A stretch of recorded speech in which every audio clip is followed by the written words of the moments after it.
10 March family card বিতরণ উদ্বোধন করবেন প্রধানমন্ত্রী। প্রথম ধাপে দেয়া হবে 14টি উপজেলায়। শেরপুর 3 ও বগুড়া 6 আসনে নির্বাচনে ভোট গ্রহণ অনুষ্ঠিত 9 এপ্রিল, নির্বাচন কমিশন। চট্টগ্রামে বিস্ফোরণে দগ্ধ আরও 2 জনের মৃত্যু। জাতীয় বার্ন ইনস্টিটিউট পরিদর্শন 2 মন্ত্রীর।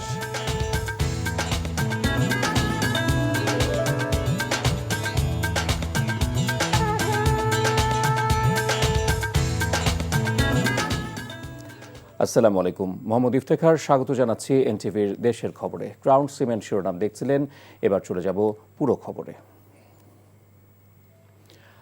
আগামী 10 মার্চ 14টি উপজেলায় প্রাথমিকভাবে ফ্যামিলি কার্ড বিতরণ করা হবে বলে জানিয়েছেন সমাজ কল্যাণ এবং মহিলা ও শিশু বিষয়ক মন্ত্রী ডক্টর AJM জাহিদ হোসেন। অনুষ্ঠানটি উদ্বোধন করবেন প্রধানমন্ত্রী তারেক রহমান। সকালে সচিবালয়ে সাংবাদিকদের কাছে কথা বলেন তিনি।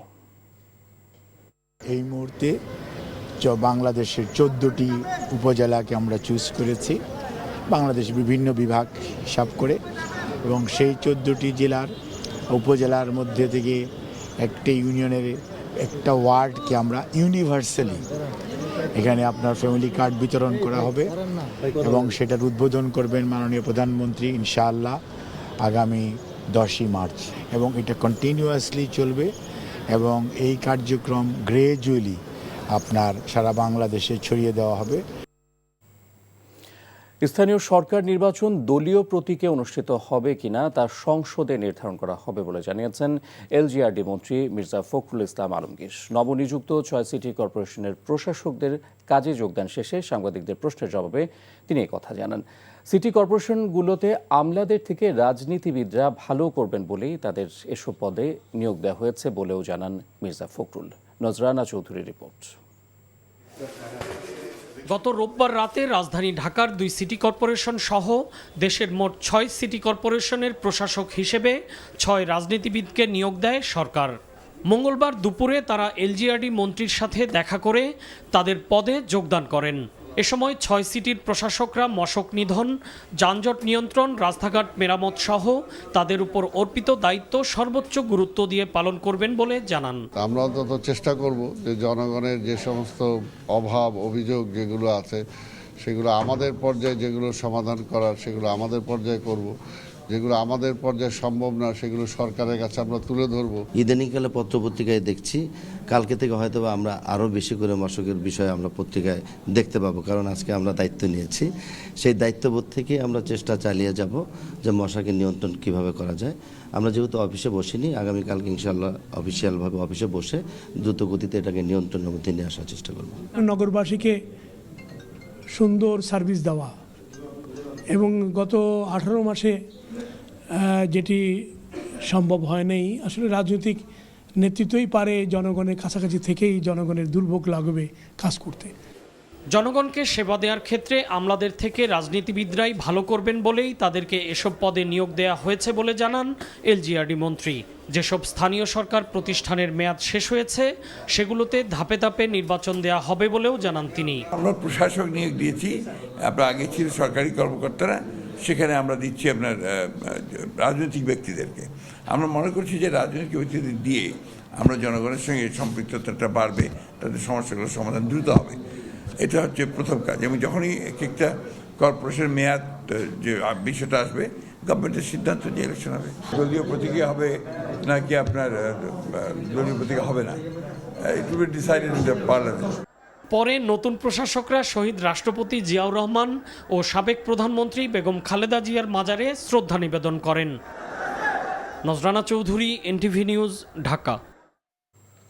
প্রতিদ্বন্দ্বী প্রার্থীর মৃত্যুর কারণে স্থগিত হওয়া শেরপুর 3 আসনে সাধারণ নির্বাচন এবং প্রধানমন্ত্রী তারেক রহমানের ছেড়ে দেওয়া বগুড়া 6 আসনে উপনির্বাচন হবে আগামী 9 এপ্রিল বলে জানিয়েছেন ইসি সচিব আক্তার আহমেদ। দুপুরে আগারগাঁওয়ে নির্বাচন ভবনে কমিশনের ব্রিফিংয়ে এসব কথা বলেন তিনি। শেরপুর 3 আসনে পুনর্তফসিল এবং বগুড়া 6 আসনে উপনির্বাচনের জন্য নতুন করে তফসিল ঘোষণা করেন তিনি। তফসিল অনুযায়ী মনোনয়নপত্র জমা 2রা মার্চ, বাছাই 5 মার্চ, আপিল শুনানি করা হবে 6 থেকে 10 মার্চ। মার্চ, আপিল নিষ্পত্তি 11 মার্চ, প্রত্যাহার 14 মার্চ, প্রতীক বরাদ্দ 15 মার্চ এবং ভোট গ্রহণ 9 এপ্রিল। এ দুটি আসনের প্রবাসী এবং দেশের ভেতরে থাকা সরকারি কর্মকর্তা ও ভোটের দায়িত্বে নিয়োজিতরা পোস্টাল ব্যালটে যেন ভোট দেবার সুযোগ পায় সেটিও বিবেচনা করা হচ্ছে। শেরপুর 3 আসনে গণভোটও অনুষ্ঠিত হবে না বলে জানিয়েছেন তিনি।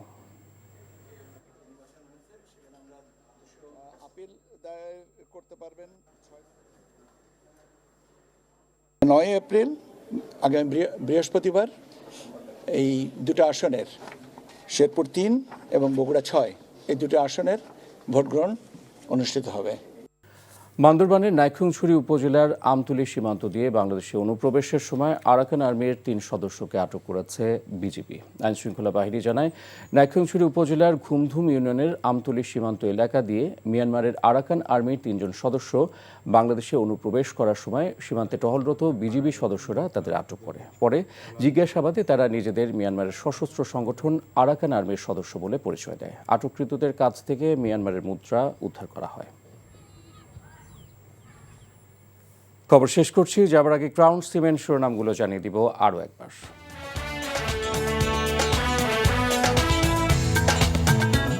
10 মার্চ ফ্যামিলি কার্ড বিতরণ উদ্বোধন করবেন প্রধানমন্ত্রী। প্রথম ধাপে দেয়া হবে 14টি উপজেলায়। শেরপুর 3 ও বগুড়া 6 আসনে নির্বাচনে ভোট গ্রহণ অনুষ্ঠিত 9 এপ্রিল, নির্বাচন কমিশন। চট্টগ্রামে বিস্ফোরণে দগ্ধ আরও 2 জনের মৃত্যু। জাতীয় বার্ন ইনস্টিটিউট পরিদর্শন 2 মন্ত্রীর। আর এই ছিল দেশের খবরে। এই খবরের ভিডিও সহ আপডেট জানতে ভিজিট করুন এনটিভি অনলাইন www.ntvbd.com। এছাড়াও এনটিভির জনপ্রিয় সব অনুষ্ঠান ও খবরের আপডেট জানতে ভিজিট করুন আমাদের ইউটিউব ও ভেরিফাইড ফেসবুক পেজ। ধন্যবাদ সবাইকে।